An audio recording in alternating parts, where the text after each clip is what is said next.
most of the people that have already signed up and already paid their deposits, there's how many? Like we have 50? almost 60 people. There's like 60 people, and 90% of them are out of state. So they got to find a way to Southern California. They got to pay extra, you know what I mean? So you guys don't have to worry about the flight, so it's a lot cheaper for you guys. So now, 2 weeks ago, the Korean Zombie pulled off a twister, so I thought it would be appropriate to go over the twister for you guys. And I know a lot of you guys probably have never even tried a twister, so we're going to go over the basics. It's the basics. I mean, where's Motel? Really simple, get on all fours. The twister comes from, a rear naked choke comes from back control. Back control, you have two hooks, two leg hooks, and we're attacking the neck. All right? Everybody knows that. The twister comes from the truck control. Rear naked choke comes from back control. Over under, we got both hooks. The truck is very similar to the back. It's its cousin. One hook, real deep, instead of two hooks, and we're turned perpendicular. Is this perpendicular, Donna?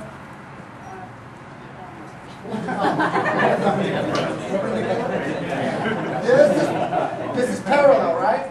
We're on the same line. Parallel? Is it parallel? Yeah, it's along. Straight line, parallel. Yes. HQ, man, I got my PhDs. I go right to them. No hesitation. All right? I'm a little disappointed. No. 90% Mexican. All right, so back control for rear naked choke. The truck, one hook perpendicular, we're here. And we lock that hook down. That one hook that's in, it's as deep as you can go. And then we have a lockdown here. Or figure four squeezing the knee. Alternate. Squeezing my knee. We're in the truck here. But anytime we're in the truck, we have to control the free leg or the free arm. Because in this position, if I'm not controlling the free leg or the free arm here, he can simply just spin out and he's in half guard. And then you're screwed. So constantly, whatever you decide to do, whether it's a calf crank, whether it's a kamikaze calf crank, whether it's the crotch ripper, banana split, there's a foot lock here that I haven't figured out yet, but eventually we'll get something there. Just low percentage. Or the twister. There's an arm bar right here. Whatever you're thinking about doing or setting up, you got to constantly have something on this leg or something on this arm. If he's caught in the truck, all he should be thinking about is a split second of lack of control and he's gone. Lightning quick and it's over. You got to the truck here and you didn't control him and he spun out. That's an interception return for 50 yards. You're on the bottom now in half guard. You're about to take him out. You're about to tap him. The amount of control and domination that's necessary to get into the truck, all gone. Got to start over. That's how important it is. All right, so we're going to start off. The guy on the bottom is going to be on his elbows with a gable grip. We're going to have both hooks. Very common position in MMA where guys are here and they're blasting away. There's 30 seconds to go. They just keep blasting. Dude's defending. He can't rear naked choke. Gloves are in the way. Bell rings. They go back to their corners. They start the next round. And the dude that just had the guy's back gets knocked out the next round.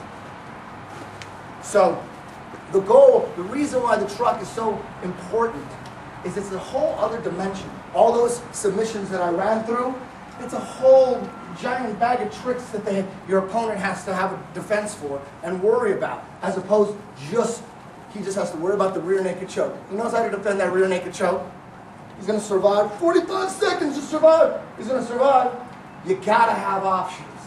If you end up in the back, on someone's back here, even in a grappling tournament, even if there's not many punches, you stay here. You haven't done anything for a minute. You're going to stay here?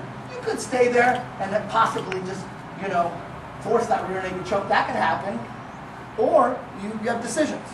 I can move to the truck and start attacking his legs here, which is a high percentage.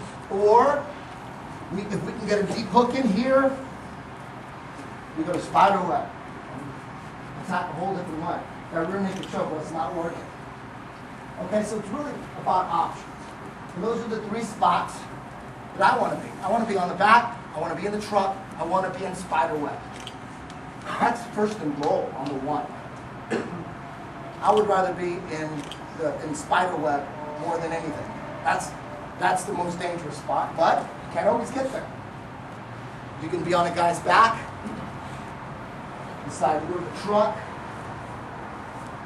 It's not working. You go back to the back here. He leg presses. Now I'm still on his back, but we're flipped over now. Still on his back. But now I'm back on his back, and the rear naked choke is still not working, and then we transition to spider web from here, instead of that swim move, because we're flipped over.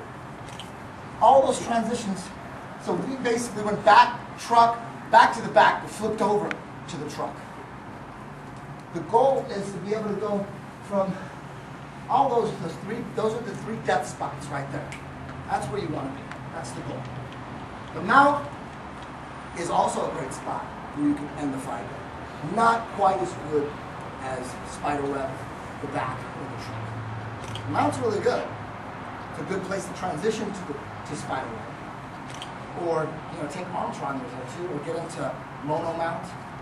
There's other stuff. That's a whole other dimension. But the control isn't the best in the mount. There's guys with really good explosion, and there's some guys that can bridge, you just can't control the mount. There's a guy at HQ, Dustin, just couldn't, every time I had a mount, bam, he would just blast up. Not from the spider web. You're not going to blast up from that.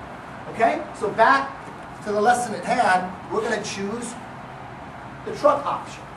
Right? We're going to go to the truck. Just make sure everyone's on the same page. Rear naked choke, he's on his elbows, he's on his knees. We take one hook out, and I stick the other one deep all the way over his ankle. I'm hooking him, I'm grapevine him. I'm perpendicular to him, and my stomach is, I'm putting all my weight on his lower back. I'm not out here. A lot of you guys are going to do this. I want my hand, both my hands, over here. I don't want to be over here anymore. I have no business over here. So what a lot of you guys are going to do, I would say maybe 20% of you guys are going to do this. You're going to be here, and then when you turn, you're going to leave this arm over here. And you're going to go. And then you're going to fall off on your ass. And go like this. I'm going to find you. You're going to do this. All right? I know it. It always happens. We're on his back, we got the hooks. We got an over-under. Left over, right under. Remember, we don't want to be over here anymore. I want to be by his feet. I want to go look at his feet. I'm looking at his feet. Monkey grip his outside foot. Both hands on the ankle, or the foot, or the toes. This leg is the base. I want to pull him on top of me. And then rock the legs down. Crossing my ankles under his ankles. Control. And then we're going to do a perfect calf cramp. We do this a lot. This is a high percentage money. When I'm down in the dumps and going with my top guys,